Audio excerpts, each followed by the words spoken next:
Ada peribahasa bilang bahwa Anda tidak mempunyai kesempatan kedua untuk membuat kesan pertama. Seringkali kesan pertama datang dari kata-kata. Selamat pagi teman-teman semua, kami kelompok 6 yang akan membahas tentang miopia. Pada kesempatan ini, perkenalkan anggota kelompok 6, ada Haris, Irfan, Dida, Sinta, dan Lydia. Di sini kami akan membahas, yang pertama, mereview kelompok sebelumnya, mengenai perbaikan masalah miopia pada Kodak, dan yang kedua, membandingkan tentang perbaikan masalah miopia dengan perusahaan lain, yakni Nokia. Untuk materi yang pertama adalah mereview perusahaan Kodak.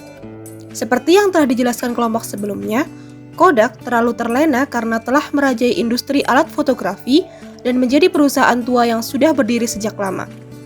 Hal ini membuatnya tidak mengembangkan produksinya dan gagal melihat peluang era digital. Namun, Kodak berusaha bangkit pada 1991 dan bergabung pada pasar digital, walau sudah tertinggal dengan pesaingnya seperti Fuji, Canon, dan lainnya. Kodak juga menjalankan bisnisnya dengan setengah-setengah, yakni antara kamera digital analog dan Kodak. Kodak tidak mengutamakan efektivitas dan efisiensi produk dan meninggalkan fokus produk utamanya, sehingga Kodak melakukan pengajuan perlindungan pilot pada Januari 2012 ke pemerintahan New York. Analisis penyelesaian miopia pada Kodak telah disajikan berupa, yang pertama, Kodak gagal dalam analisis lingkungan. Kodak terlalu fokus pada laba jangka pendek. Harusnya Kodak mampu melihat peluang untuk beralih pada bisnis digital, memaksimalkan pada digital karena sesuai dengan permintaan konsumen. Yang selanjutnya, Kodak juga tidak memperpanjang pengukuran terutama pada pendapatan akuntansi yang harusnya dapat per indikator dan dihitung per tahun. Namun, Kodak melakukannya per kuartal dan sesuai dengan kinerja.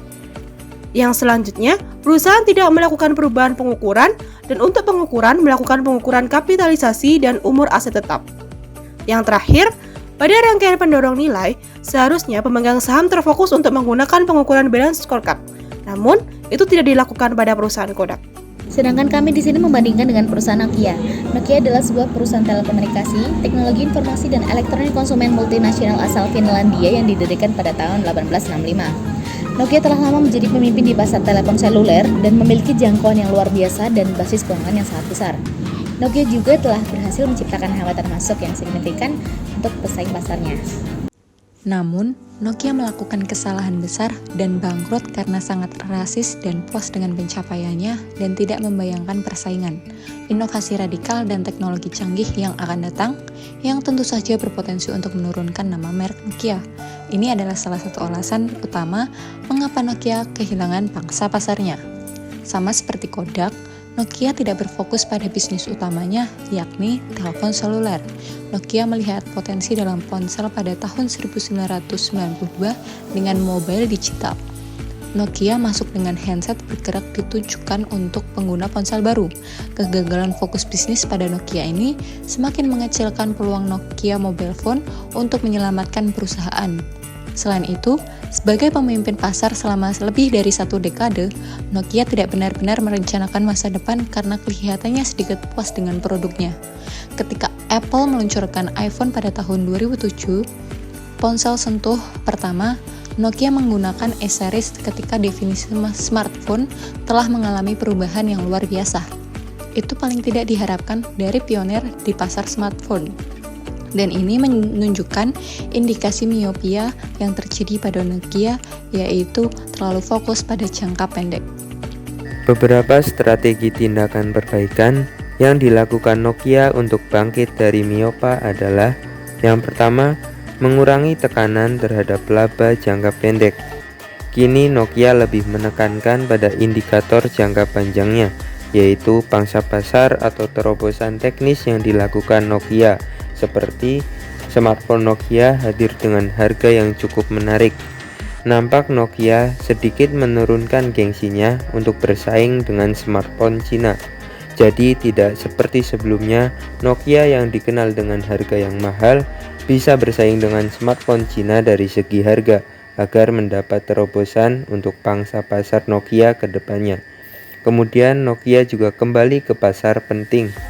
Nama Nokia dulu sangat besar di 3 kawasan, yaitu Amerika Utara, Eropa, dan juga Asia.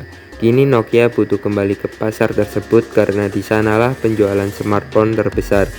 Saat ini, Nokia masih memasarkan produknya di Asia dan Eropa.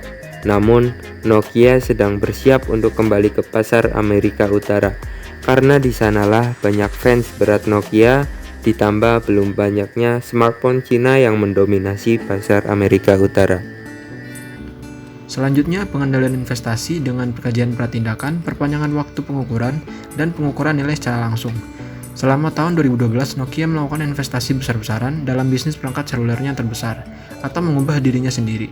Saat itu, bisnis perangkat bergeraknya menemui jalan buntu yang sulit, memberikan hasil yang tidak memuaskan dan membutuhkan peningkatan modal yang besar yang tidak lagi dimiliki Nokia.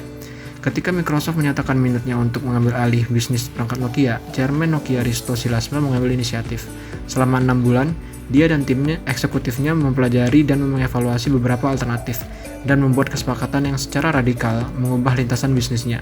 Akhirnya, Nokia menjual bisnis ponselnya ke Microsoft dan mengumumkan divestasi sebagai bagian dari kesepakatan 7,2 miliar dolar Amerika Serikat pada September 2013. Selain itu, Nokia melihat peluang dengan membeli saham Siemens 100% di joint venture mereka. Perjanjian usaha potongan mereka akan segera berakhir, dan salah satu pihak harus menanggung kepemilikan penuh resiko dan imbalan terkait. Nokia pun menjadikan NSN sebagai sumber pendapatan uang Nokia baru. NSN menjalani turnaround besar dan program pengurangan biaya, dan terus berupaya meningkatkan hasilnya. Selanjutnya, peningkatan pengukuran akuntansi. Pengukuran laba ekonomi dan laba akuntansi Nokia yang diukur dalam jangka waktu kuartal pertama. Selanjutnya adalah peningkatan pengukuran akuntansi. Pengukuran laba ekonomi dan laba akuntansi Nokia diukur dalam jangka waktu kuartal per tahun. Hal ini sama seperti yang dilakukan oleh Kodak. Nokia di sini masih mempertahankan cara pengukuran akuntansinya. Namun, Nokia berhasil membuktikan kenaikan laba yang cukup signifikan pada kuartal keempat tahun 2014. Selanjutnya, pengukuran rangkaian pendorong nilai. Nokia telah menggunakan analisis pengukuran yang juga berfokus pada balance scorecard, seperti pada analisis internal proses perspektif yang merupakan kunci keberhasilan transformasi Nokia. Awal 2017, Nokia menata ulang 99% karyawan, 80% anggota dewan, dan semua anggota tim eksekutifnya. Transformasi ini menunjukkan perusahaan yang nyaris mati menjadi berkembang dalam bisnis inti baru. Bisa jadi tidak akan menjadi yang terakhir dari Nokia, tetapi keberhasilannya menunjukkan bahwa perusahaan dapat menavigasi gangguan besar, mengubah orientasi itu sendiri, dan kembali menjadi lebih kuat. Dan kini, Nokia menjadi perusahaan kebanggaan Finlandia. Hidup kesepian tanpa kekasih. Cukup sekian dan terima kasih. Thanks for watching.